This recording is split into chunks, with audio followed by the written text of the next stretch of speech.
With the infection numbers decreasing, some medical experts say South Africa has now reached its COVID-19 peak. But the World Health Organization says even though some countries have learned to live with the pandemic, we are still not out of the woods.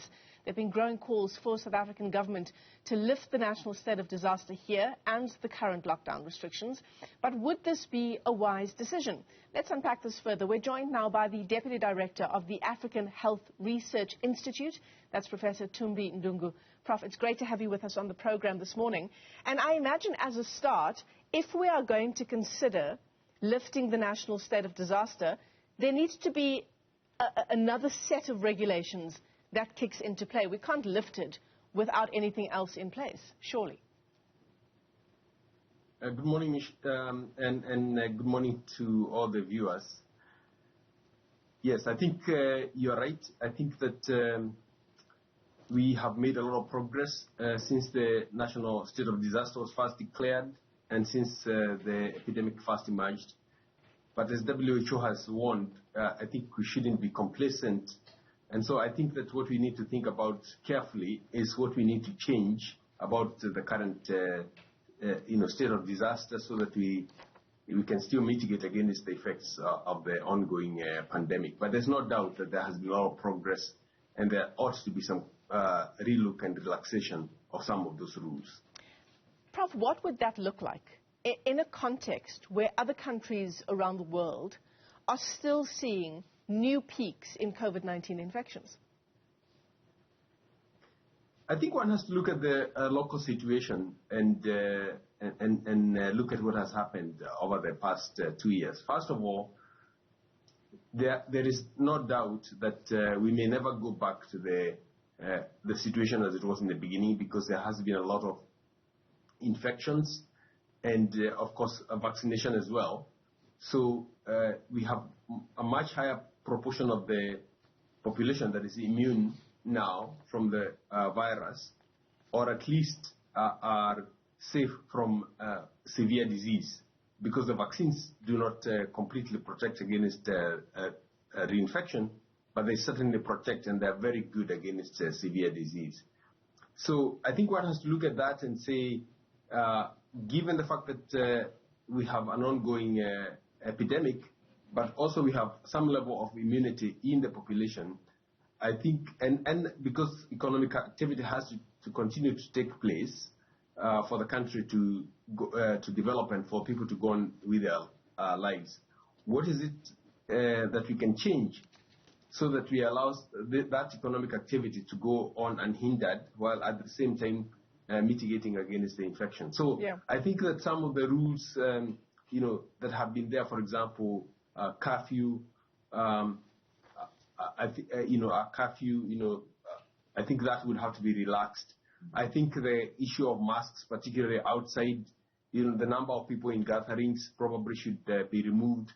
The one thing that I would personally think that needs to continue to hold is to have people wear masks inside, at least just to protect the people that might still be vulnerable to the virus. I think we have also to be careful because of the fact that we don't know whether there's going to be a new variant that emerges, and the nature of that variant might also impact how we deal with the pandemic. But for the moment, I think we need to relax some of the rules, such as the number of people in gatherings, remove curfews, maybe retain some level of mask wearing indoors, and then so that you can have economic activity and people can go on at least with their lives. I mean, the issue of economic activity, that's the important one, isn't it? Around getting the country back to some semblance of pre-COVID normality, but doing so safely, for one. And this was a big story over the weekend. Getting people back into big events as a way of boosting that particular segment of the economy. And I'm talking about sporting events here specifically. Yeah. Absolutely. I think that that's where we need to look at the rules. I think allowing people, for example, to gather outdoors in large numbers, I think now should be allowed. There is no doubt that there has been a lot of infection of people. In fact, much more than probably is reported because a lot of people develop mild disease. So I think allowing large gatherings should be allowed. I think the one thing that I would still be a bit cautious about is allowing people to gather in large numbers indoors without masks, because I still think that that could help mitigate again the spread of the infection. And I think we have to be careful, as I mentioned, about the fact that we may still get a new variant. So I think we are not completely out of the woods, and there may still be another wave or two of the virus, because as we know, historically, what we have seen is that we get these waves of the virus occasionally, and we may still get that. But I do think that even if we do get that, it will be much milder wave, so to put it, not as much as we had with the Delta or the Beta variants in the beginning of the pandemic. Well, I suppose that's the next question, isn't it? Once we've relaxed the regulations to the extent that you've just described, lifting mask mandates outdoors, curfews, gatherings in stadiums, etc., how prepared are we in the event that there is a new variant?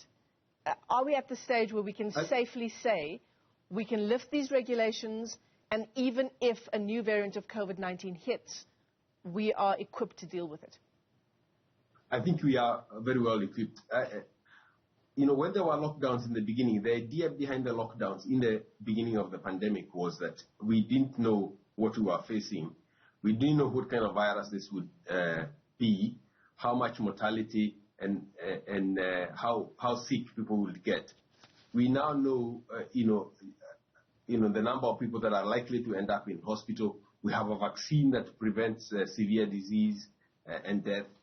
And therefore, I think we are and of course we have, as I mentioned, we have had quite a bit of immunity within the population because of people getting infected and recovering, as well as vaccination. So I think we are much better prepared to deal with the virus, even if we get a wave.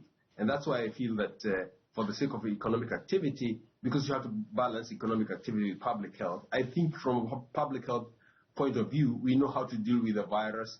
So yes, of course, we shouldn't be complacent, but I think we should allow economic activity to resume and be prepared to deal with some of the consequences that might arise, because we might still get a wave. But I feel that the public health system is relatively well prepared to deal with whatever consequences that may arise as a result of a relaxation of some of the rules. Well, the NCCC apparently met yesterday to consider a way forward insofar as the national state of disaster is concerned. We're still waiting for feedback, even though the current state of disaster does expire today. So we'll certainly be keeping our eyes open for what government has to say on a way forward. Professor Thumbi Ndung'u, let me thank you for your time this morning. He's the Deputy Director at the African Health Research Institute.